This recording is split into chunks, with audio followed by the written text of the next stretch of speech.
এবারে দূরপাল্লার খবর জানবো আরেক সহকর্মী বাবুল হোসেন, তিনি যুক্ত হচ্ছেন ময়মনসিংহ থেকে। বাবুল, গণপরিবহনের এই বাড়তি ভাড়া নিয়ে সেখানকার যাত্রীরা কি বলছেন?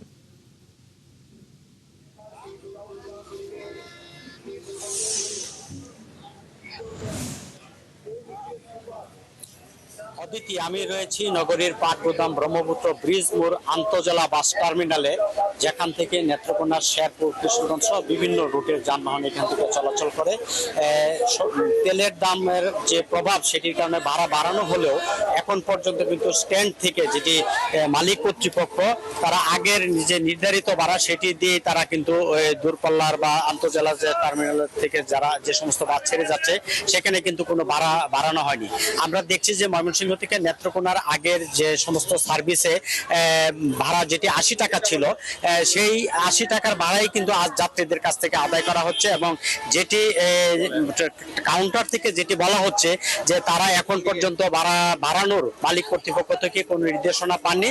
তবে তারা যেটি বলছে যে আসলে ভাড়া বাড়ানো হতে পারে, এমনটি কিন্তু জানিয়েছে যারা কাউন্টারে, যারা পরিবহন, যারা শ্রমিক যারা রয়েছে তারা বলছেন।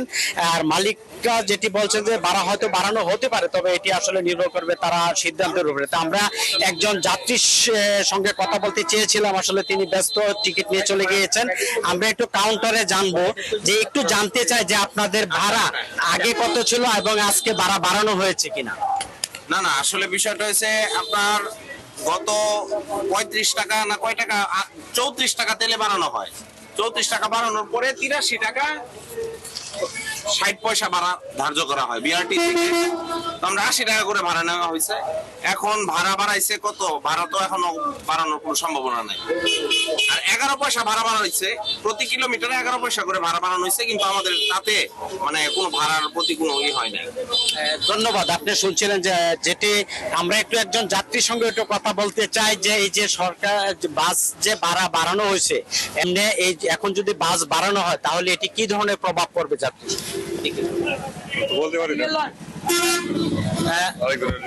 উনি আসলে বলতে চাচ্ছেন না, তবে যাত্রীরা যেটি বলছে যে আসলে প্রতি কিলোমিটারে যে ১১ পয়সা করে যে ভাড়া বাড়ানো হয়েছে, এটি আসলে প্রতি যে গন্তব্যস্থল রয়েছে সেটি হয়তো ৫-৭ টাকা বাড়তে পারে। তবে তারা আশা করছেন যে এটি তারা বাড়াবেন না, সরকার এটি তাদের বিষয়টি বিবেচনা করবে, কারণ তারা দীর্ঘদিন থেকে নানা ধরনের সমস্যায় ভুগছেন, এবং যাত্রীদের কথা বিবেচনা করে সরকার এই ভাড়ার যে বিষয়টি আগে যে ভাড়া নেওয়া হতো সেই ভাড়াটি রাখা হবে এমনটি। বাবুল, এখন পর্যন্ত আমরা যেমনটি দেখছিলাম যে বাড়তি ভাড়া এখন পর্যন্ত প্রয়োগ শুরু হয়নি। আপনি খবরাখবর রাখছেন। দর্শক, সহকর্মী বাবুল হোসেন আমাদের সাথে যুক্ত ছিলেন ময়মনসিংহ থেকে।